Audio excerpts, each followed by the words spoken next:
नमस्कार, बहुत बहुत स्वागत करता हूं अपने चैनल ओनली न्यूज नेशन के खास प्रोग्राम राष्ट्र सर्वोपरि पर।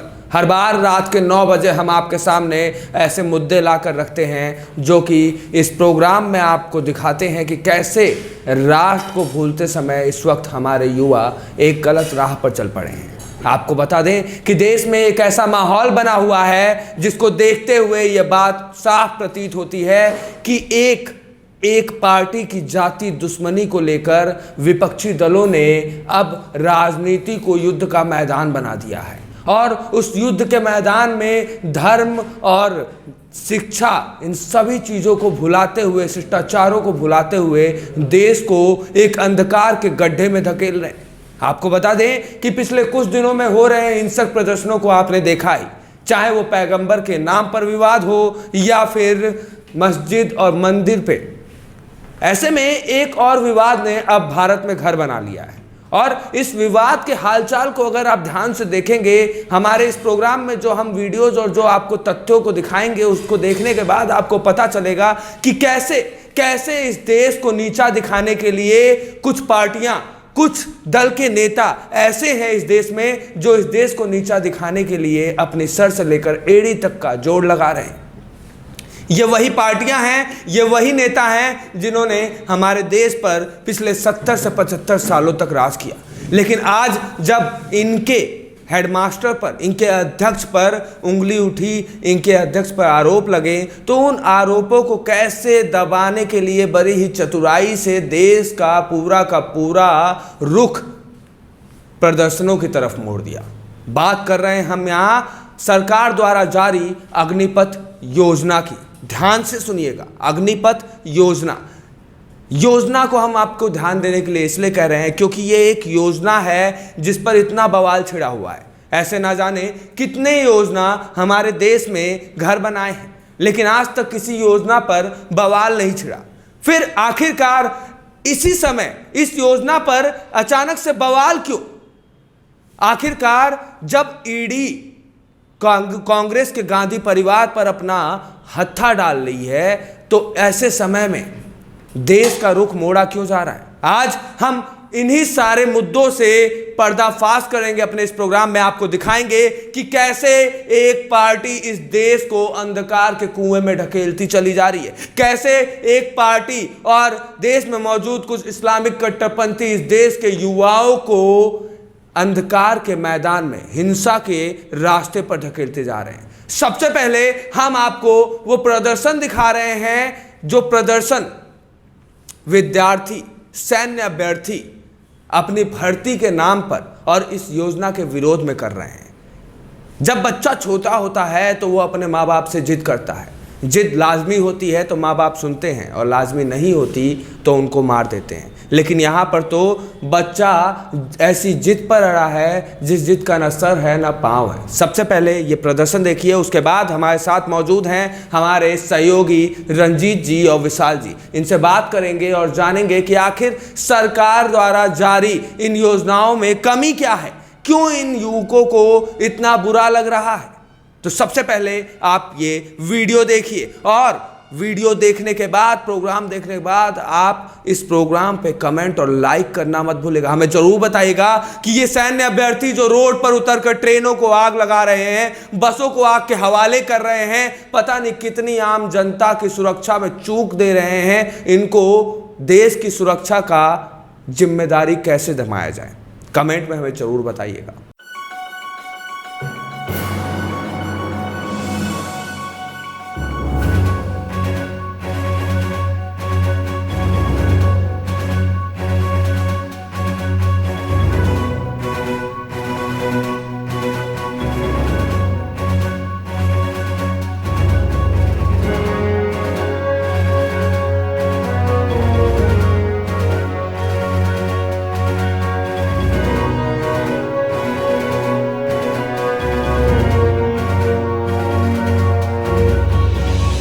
आपने वीडियो देखा, आपके सामने हम कुछ तस्वीरें भी रखते हैं। इनकी वीडियो नहीं दिखा सकते हैं क्योंकि इन वीडियो में हिंसा उग्र हो गई है।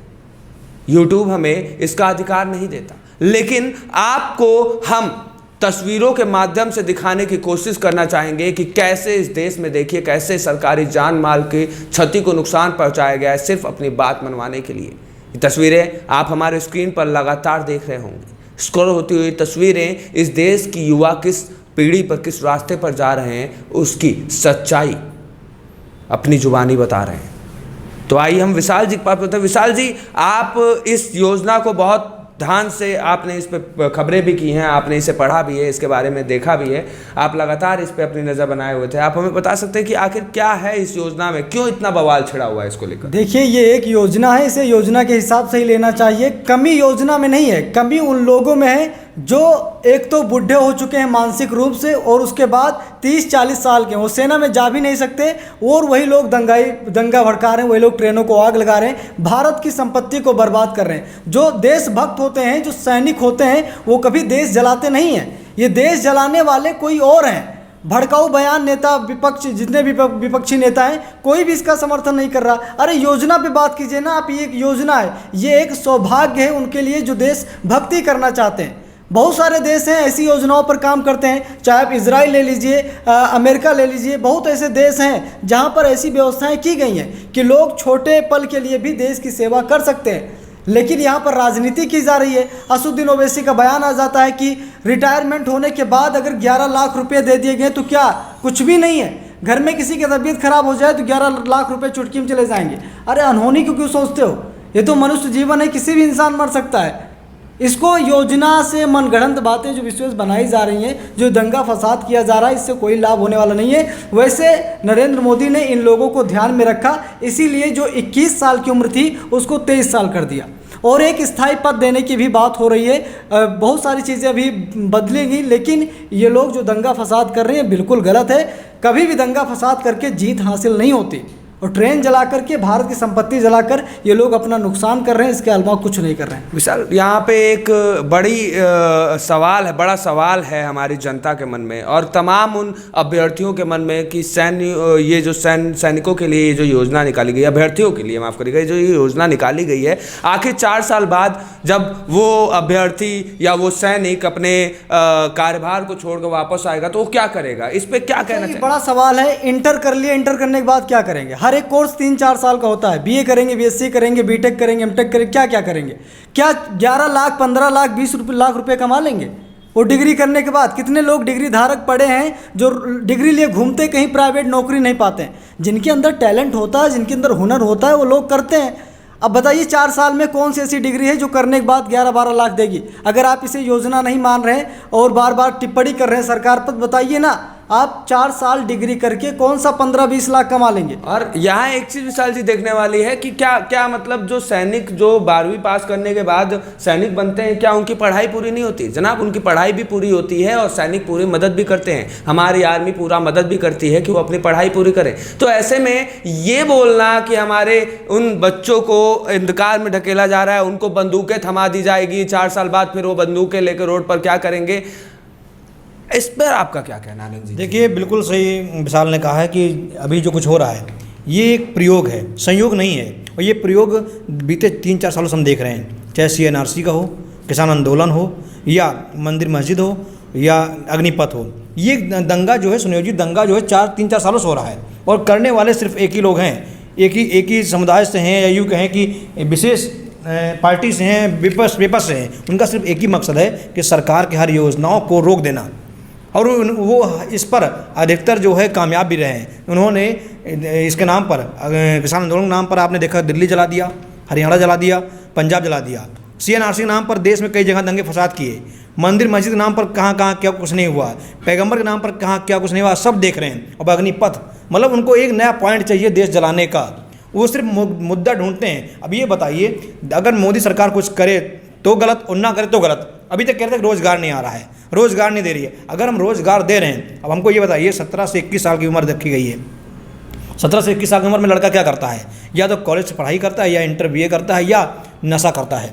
यही होता है इसमें, इस उम्र में, या क्या नाम से सीटियाबाजी करता है। लेकिन सरकार ऐसे इन उम्र के लड़कों को, युवाओं को एक मौका दे रही है भविष्य सुधारने का। 4 साल बाद आप वेल ट्रेंड होकर बाहर आओगे। वेल ट्रेंड होकर आप समाज के बीच में आओगे, आपके पास अनुभव होगा सेना का, आपके पास आपकी शारीरिक क्षमता आपकी मजबूत होगी, आप कुछ भी कर सकते हो। और उस 4 साल में कोई भी पहाड़ नहीं तोड़ सकता है, लेकिन सेना सरकार आपको मौका दे रही है कि अब 4 साल बाद आप पहाड़ भी तोड़ सकते हो। जब आप मजबूत होगे, आपके फौलादी जिस्म होगा, आप कुछ भी कर सकते हो।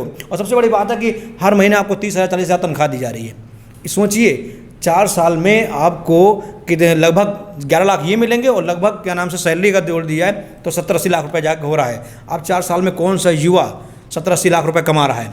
कोई नहीं कमा रहा है। बल्कि इस उम्र में लड़के या तो आपराधिक किस्म में तब्दील हो जाते हैं या कहीं ना कहीं बुरी संगत में फंस जाते हैं या नशा करना शुरू कर देते हैं। लेकिन सेना में जाने के बाद लड़का अनुशासित हो जाता है, ना वो कोई गलत हरकतों में नहीं फंसता है। देखिए यहाँ पे एक छोटा सा सवाल है, आप लोगों से भी, आप लोग भी जवाब दीजिएगा कमेंट बॉक्स में, हमें जो बताएगा आप भी बताइएगा कि क्या मतलब अगर कोई बच्चा, अगर कोई व्यक्ति, मैं मानता हूं कि जितने भी ये जो सैन्य अभ्यर्थी हैं, ये जो प्रदर्शन कर रहे हैं, ये इन सभी की भर्ती रुकी है। मैं मानता हूं इन सभी की भर्ती रुकी है, इनकी भर्ती नहीं हो रही है, सरकार गलत कर रही है। लेकिन क्या आप अपनी बात को दर्शाने के लिए, आप अपनी बात को मनाने के लिए ये किस हद तक सही है कि आप अगर मान लीजिए विशाल जी ने मेरा कुछ बुरा किया तो वो किस हद तक सही है कि मैं आपके घर पे पत्थर मारूं? मेरा कहने का मतलब है कि जो ट्रेनें फूंक रहे हैं, जो बस जला रहे हैं या सरकारी संपत्ति नुकसान पहुंचा रहे हैं, उसमें सफ़र करने मोदी, अमित शाह या राजनाथ सिंह नहीं आते। उसमें हम ही आप लोग सफ़र करते हैं। वो हमारी संपत्ति है, वो जनता संपत्ति है, उसमें आम आदमी ही उस पर सफ़र करता है। और आम आदमी आज आम आदमी की संपत्ति को जला रहा है, ये देश की विडम्बना है। देश समझ नहीं पा रहा है, ये युवा नहीं समझ पा रहे हैं। मैं तो कहूँगा कि ये युवा जो सड़कों पर आए हैं, ये आर्मी के उम्मीदवार नहीं है, क्योंकि आर्मी का उम्मीदवार कभी कानून को हाथ में नहीं लेगा। उसे डर होता है कि अगर एक भी लाल पेन चल गया पुलिस का तो उसकी ज़िंदगी बर्बाद हो जाएगी, वर्दी पाने का सपना उसका धरा धरा रह जाएगा। क्योंकि आर्मी का जो जवान होता है, पहली उसकी प्राथमिकता होती है आर्मी में जाने की। जब आर्मी में नहीं जा पाता तो वो पुलिस में ट्राई करता है, बेसब में ट्राई करता है। मतलब वर्दी उसे लेना है तो लेना है। मैं भी डिफेंस फैमिली से आता हूँ, मैंने भी 3-4 साल आर्मी तैयारी की है और मेरा भी मेडिकल से मैं बाहर आया हूँ, लेकिन मैंने कभी बस नहीं चलाया, क्योंकि मैंने माना कि हाँ मेरे अंदर वो क्षमता नहीं थी। अगर मेरे अंदर क्षमता होती तो मैं आर्मी नौकरी हासिल कर लेता। लेकिन आज का युवा जो है ट्राई भी नहीं कर रहा है। ये जो लोग ट्रेन जला रहे हैं, बस जला रहे हैं, इनसे कह दो कि 1 किलोमीटर दौड़ के दिखा दें, इनकी पतलून गीली हो जाएगी, दौड़ नहीं पाएंगे। लेकिन ट्रेन जलाने के लिए लगातार दौड़ रहे हैं। आपको बता दें, ये आर्मी के उम्मीदवार ही नहीं हो सकते। ये देश के सांप्रदायिक तत्व हैं जो 4 सालों से लगातार आपके सामने किसी भी रूप में आ रहे हैं। ये आर्मी के उम्मीदवार नहीं हैं, ये सिर्फ जनता ही नहीं, यहाँ तक कि हमारे जो पूर्व सैन्य अधिकारी हैं वो भी जानते हैं। उन्होंने भी कई ऐसे बयान दिए हैं कि ये जितने भी व्यक्ति आपको कैमरे पे प्रदर्शन करते हुए दिख रहे हैं, इनका होलिया और उनके शरीर की बनावट को देख के आप समझ जाइए कि ये क्यों प्रदर्शन कर रहे हैं, ये क्यों आखिर अपनी जिद को ज़बरदस्ती मनवाना चाहते हैं। असल में साहब एक क्रोनोलॉजी समझिए, यहाँ पर इस समय कांग्रेस पर, गांधी परिवार पर एक बड़ा ही मुसीबत टूटा हुआ है। जहां उनकी पार्टी में अंदरूनी कलह खत्म नहीं हुई थी, उसको खत्म करने में लगे थे, तब तक उन्हीं के अध्यक्ष के राजों का पर्दाफाश होने लग गया, उनके घोटालों का पर्दाफाश होने लग गया और तमाम मीडिया कर्मी और देश इन पर थू थू करने लग गई। और यही कारण है कि देश का रुख मोड़ना था, देश को नजरिया बदलना था, तो इन्होंने एक नया मुद्दा निकाला, वो था अग्निपथ योजना। और यहां पे अफवाह देखिए कैसे फैलाई गई। यहां पे एक बड़ा अफवाह यह फैलाया गया कि अग्निपथ योजना जितनी भी आर्मी भर्तियां हैं उस पर रोक लगा देगी, जितनी भी पुरानी आर्मी भर्तियां हैं उनकी भर्तियां नहीं होंगी। तो कहीं ना कहीं इन अफवाहों ने भी हिंसा का, प्रदर्शन का माहौल गर्म किया है। क्या कहते हैं? देखिए, कांग्रेस की बात आपने की है, तो कांग्रेस पार्टी महात्मा गांधी को पूछती है और पूरा देश पूछता है, वो राष्ट्रपिता हैं देश के। अगर आप महात्मा गांधी को पूछते हैं, महात्मा गांधी को मानते, तो महात्मा गांधी अहिंसावादी थे। महात्मा गांधी कभी भी हिंसा को समर्थन नहीं करते थे। राहुल गांधी को ये बात समझना चाहिए, पूरी कांग्रेस पार्टी को समझना चाहिए कि जो आज हिंसा का समर्थन कर रहे हैं वो कहाँ तक जायज़ है। अगर आज आप देश जला रहे हैं, कल आप यही जो हिंसावादी लोग हैं इनका मन बढ़ जाएगा तो ये हमारा घर जलाने लगेंगे। अभी जो देश चला रहे हैं, ट्रेनें फूंक रहे हैं, कल हमारे घर में हमें आके फूकेंगे, क्योंकि इन लोगों का जो है चेहरा कोई पहचानता नहीं है। इनके चेहरे ढके होते हैं। इन चेहरों के पीछे आतंकवादी भी हो सकता है, गद्दार भी हो सकता है, नक्सलवादी भी हो सकता है और देश के दुश्मन पाकिस्तानी भी हो सकता है। इसलिए इन चेहरों को एक्सपोज करने की ज़रूरत है। मेरा कांग्रेस पार्टी से निवेदन है, सारी विपक्ष से निवेदन है कि एक बार सरकार का सहयोग कीजिए, क्योंकि हमें ये जो 4-5 सालों से लगातार देश में दंगे हो रहे हैं, इन चेहरों को पहचानना जरूरी है। आखिर कौन से चेहरे हैं जो हर 2 महीने बाद सामने आ जाते हैं, चेहरा ढककर सामने आ जाते हैं? आखिर कौन है ये लोग? इनको पहचानने में कांग्रेस पार्टी को मदद करना चाहिए।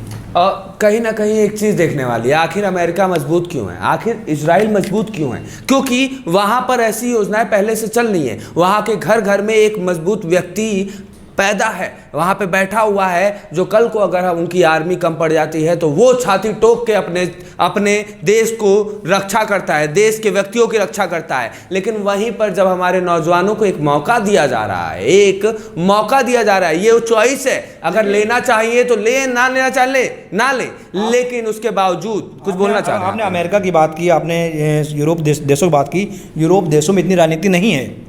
वहाँ जो है, जो ट्रैफिक पुलिस वाला होता है वो राष्ट्रपति गाड़ी रुकवा देता है। वहाँ पर राजनीति नहीं है, वहाँ पर पॉलिटिक्स नहीं है कि यहाँ हमारे लोग हैं। आपने देखा होगा, नायक फिल्म देखी होगी, नायक फिल्म में जब शहर जल रहा होता है तो सरकारें, वो मुख्यमंत्री कहता है कि किसी को हाथ मत लगाना, पुलिस वाले कहता है उसमें हमारे भी आदमी हैं, वो एक हमारे कुर्सी के एक पैर हैं, वो हमारे स्टूडेंट जो हैं वो हमारे लोग हैं, उन पर लाठीचार्ज मत करना वरना हमारी सरकार गिर जाएगी। तो ये है हिंदुस्तान। यहाँ सिस्टम जो है अपने हिसाब से काम नहीं करने पड़ता, काम नहीं कर पाता है। पुलिस अपने हिसाब से काम नहीं कर पाती है, उसके ऊपर पॉलिटिक्स का दबाव होता है। वरना पुलिस तो ऐसी चीज़ होती है कि अच्छे को एक दिन में सुधार देती है, मुर्दों से भी सच उगलवा लेती है, गूंगों को भी बोलना सिखा देती है। लेकिन पुलिस को मौका तो दीजिए, हमारे देश के फोर्स को मौका तो दीजिए। और जब हमारे देश के फोर्स को मौका मिला, हमारे देश की फोर्स ने साबित किया, लेकिन हमारे देश की फोर्स को मौका नहीं मिलता है। यही बात जो आप सीआरपीएफ आप देख रहे हैं अंदर लगाई जाती है, ये सीआरपीएफ जब बॉर्डर पर लगती है जम्मू कश्मीर में तो आतंकवादियों को पसीने छुड़ा देती है। लेकिन यही सीआरपीएफ जब देश के अंदर लगती है तो उसके हाथ बंधे होते हैं, वो राइफल भले टांग के बैठा होता है AK-47, लेकिन चलाने का आदेश नहीं होता है। पत्थर चलता है उधर से, लेकिन लाठीचार्ज करने का आदेश नहीं होता है, क्योंकि देश के अंदर राजनीति है। हमें इसी राजनीति को ख़त्म करना है, और ख़त्म तभी होगा जब हम और आप सब लोग आगे आएंगे। विशाल जी, यहाँ एक सवाल है कि आखिर चिंगारी लगती है तो उसके पीछे कोई ना कोई मकसद ज़रूर होता है। तो कहीं ना कहीं पे जो ये सैन्य अभ्यर्थी जो ये प्रदर्शन कर रहे हैं, आखिर इस चिंगारी के पीछे का मकसद क्या है? देखिए, अगर हम इन्हें सैन्य अभ्यर्थी कहेंगे तो ये सेना के जवानों का अपमान है। पहली बात, इन्हें सैन्य अभ्यर्थी नहीं कहना चाहिए, क्योंकि जो लोग तैयारी करते हैं, सुबह 4 बजे उठकर दौड़ते हैं, मेहनत करते हैं, वो इस अपॉर्चुनिटी को छोड़ेंगे नहीं। कृपया करके इन्हें सैन्य भर्ती मत कीजिए। ये दंगाई लोग हैं जो भारत की संपत्ति को बर्बाद करें। उन्हें हम अपने सरों का ताज नहीं बना सकते, उन्हें हम सेना का जवान नहीं कह सकते। क्या? दूसरी बात यह है कि जो ये दंगा भड़का है, इसमें सब राजनीतिक खेल है।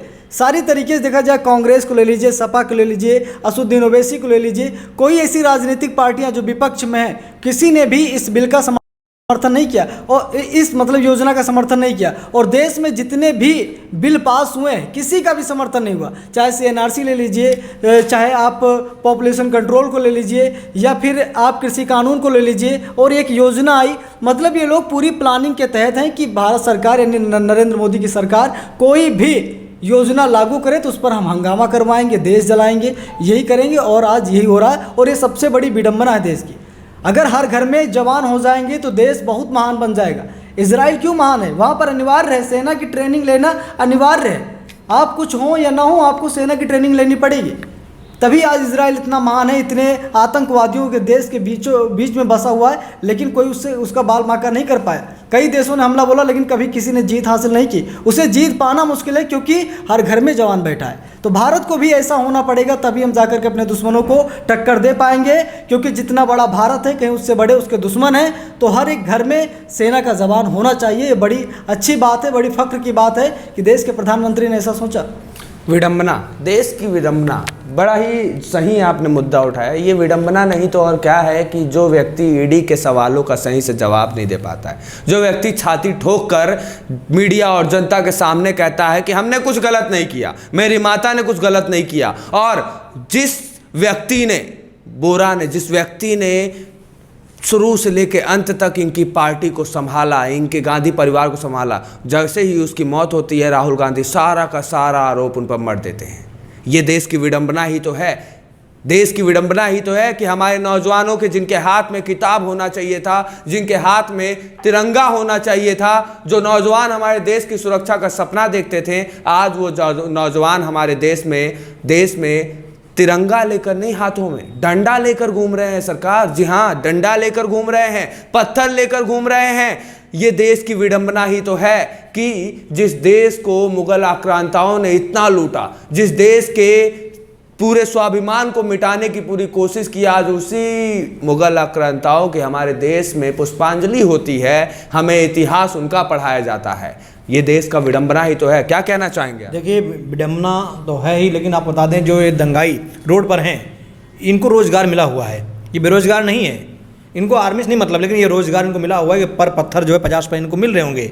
क्योंकि आखिर ऐसा किसकी हिम्मत है? आपकी हिम्मत है आप पत्थर चलाइए किसी पर, सामने फोर्स खड़ी हो, पुलिस फोर्स खड़ी हो, आपकी हिम्मत है कि आप सामने खड़े हो सकते हैं? अच्छे नहीं खड़े होते पुलिस के सामने, लेकिन ये सीना तान खड़े हैं। तो इनको पैसा मिल रहा है, इनको सपोर्ट मिल रहा है, इसलिए खड़े हैं। क्योंकि ये जानते हैं कि ना इनको आर्मी में जाना है, ना इनको सरकारी नौकरी लेनी है। इनको अगर पंचर बनाना है तो पंचर बनाने के बाद अगर पार्ट टाइम इनको अगर 50 रुपये मिल रहा है घंटे का, तो इसमें दिक्कत क्या है? ये दिक्कत क्या है? 50 रुपये मिलेगा, फिर जाके हम वही काम करेंगे। तो ये लोग, इन लोग को सरकारी नौकरी से मतलब नहीं है, इनको ये मतलब है कि देश को जलाना है। देश को जलाने की कीमत जो है हमें मिल चुकी है, हम उस कीमत के आधार पर अपना काम करेंगे। और जितना अच्छा काम करेंगे, जितना अच्छा देश जलाएंगे, उतना अच्छा मेरा नाम होगा, उतना अच्छा अगली बार पैसा मिलेगा। और 3-4 सालों से ऐसा ही किया गया है। जब आप देख रहे हैं कि ऐसी क्या बात है भाई कि इससे पहले दंगे नहीं होते थे, कभी देश में इतने बड़े दंगे नहीं हुए, लेकिन 4-5 सालों से लगातार दंगा ही दंगा हो रहा है। कभी सुना ही पड़ता था कि हाँ आज बरेली में दंगा हुआ, साल 2 साल में, लेकिन अब क्या हो गया? हर 2 महीने में दंगे हो रहे हैं, हर तीसरे महीने में दंगा हो रहा है। दंगा करने वाले बार बार सामने आ जाते हैं। पुलिस का इतनी बड़ी कार्रवाई होती है, जेसीबी चलती है, बुलडोजर चलती है, यहाँ तक कि कहीं फायरिंग भी हुई है। उसके बावजूद भी ये सब पता नहीं कौन से वरदान पाए हैं यमराज का कि बार बार सामने आ जाते हैं। इनको डर नहीं लगता सिस्टम से, पुलिस से।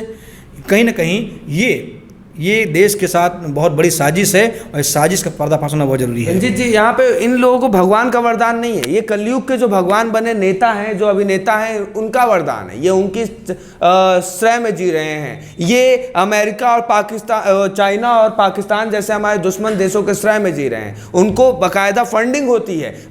अगर तमीज से जितने भी लोग प्रदर्शन कर रहे हैं, इनके एक एक चेहरे को सीसीटीवी कैमरे से रिकॉर्ड कर मिलान किया जाए, तो ये इसमें से कुछ प्रदर्शनकारी तो ऐसे होंगे जो आपको CA-NRC में भी मिल जाएंगे, जो आपको मंदिर मस्जिद विवाद में भी मिल जाएंगे, जो आपको राहुल गांधी के लिए समर्थन करते मिल जाएंगे, जो आपको अग्निपथ में भी करता है। आज आपको बता दें कि लखनऊ में आम आदमी पार्टी अग्निपथ को लेकर धरना कर रही है। मैं जानना चाहूंगा आप सबसे भी कि क्या जरूरत है आम आदमी पार्टी को अग्निपथ के लिए लेकर धरना? इनको आखिर क्या परेशानी है? परेशानी क्या है? ये नेता है, इनका काम पॉलिटिक्स करना है, राजनीति करना। आखिर राजनीति करे ना, ये रोड पे उतर कर प्रदर्शन क्यों कर रहे हैं? इनका रोड पे उतर कर प्रदर्शन करने का मतलब ये साफ पता चल जाता है कि जितनी भी विपक्षी पार्टियां हैं, ये देश के विकास के बारे में नहीं सोचती हैं, देश को आगे बढ़ाने के लिए, देश के नौजवानों को रोजगार के लिए खाली ये बातें बोलती हैं, लेकिन जब रोजगार देने की बात आती है। डिबेट शुरू से ही कहा है कि ये 4 सालों से लगातार हो रहा है, और दंगा करने वाले वही लोग हैं। आम आदमी पार्टी का आप बात कर रहे हैं। आम आदमी पार्टी ने हर दंगा,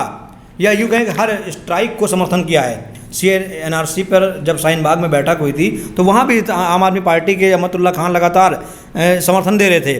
किसान आंदोलन में जाकर समर्थन दिए। जब हुआ CA-NRC के दंगे में समर्थन दिए। यहाँ तक कि पैगंबर मोहम्मद के मामले में जब कुछ हुआ तो वहाँ भी समर्थन दिए। तो आम आदमी पार्टी कोई वजूद नहीं है, उसको अपनी राजनीति रोटी चमकानी है।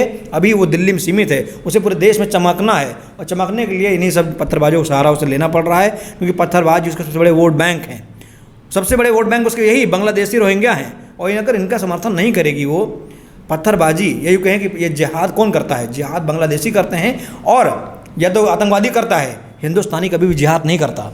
एक अच्छा हिंदुस्तानी जिसके दिल में हिंदुस्तान बसता है, वो कभी हिंदुस्तान के खिलाफ खड़ा नहीं होता है, अपनी जान दे देता है, लेकिन कभी भी तिरंगे का अपमान नहीं करता है। जब तिरंगे का अपमान ये लोग कर रहे हैं ना, ये हिंदुस्तानी हो ही नहीं सकते हैं। मैं लिख के दे दूँगा, अगर इनका बायोग्राफी चेक किया जाए तो हिंदुस्तानी नहीं निकलेंगे। हम लोग तिरंगे को देखकर सल्यूट करते हैं, चाहे वो किसी भी समय तिरंगा हमारे सामने आ जाए, हम सल्यूट करते हैं। लेकिन आपने देखा कई जगह पर तिरंगे को फाड़ा गया, कई जगह पर महात्मा गांधी की मूर्ति को खंडित किया गया, हमारे महान पुरुषों के तस्वीरों को खंडित किया गया।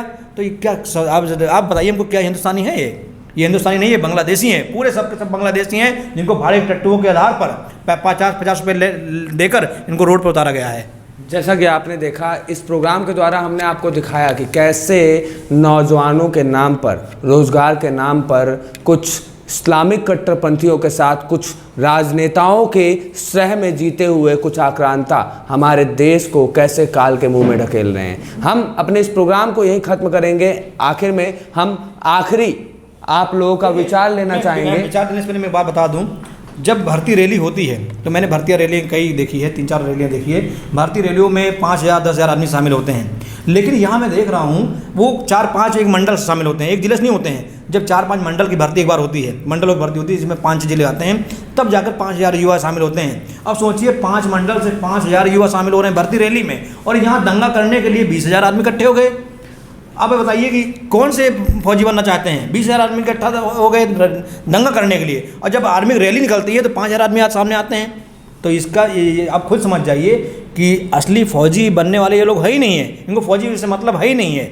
मेरा आखिरी कमेंट ये होगा कि मेरा सरकार से निवेदन है कि इनको चिन्हित कर लीजिए, पहचान लीजिए इनको, और सरकार के पास सारे संसाधन मौजूद हैं। आपने अभी हाल ही में जब पैगंबर मोहम्मद के मामले में जगह जगह धरना प्रदर्शन हुए, पत्थरबाजी हुई, आगजनी हुई, आपने पहचाना, उनके घर पर जेसीबी चलवाई, उनके खिलाफ एक्शन लिया गया। तो मेरा इतना मानना है कि जो लोग आज देश जला रहे हैं, चाहे वो किसी धर्म के हों, मुझे इससे मतलब नहीं है, अगर वो देश जला रहे हैं तो उन पर भी ऐसी कार्रवाई करनी चाहिए। और हिंदुस्तान में एक मिसाल पेश की जानी चाहिए कि जो देश के खिलाफ खड़ा होगा, जो कानून को हाथ में लेगा, कानून भी उसके साथ सख्ती से निपटेगा।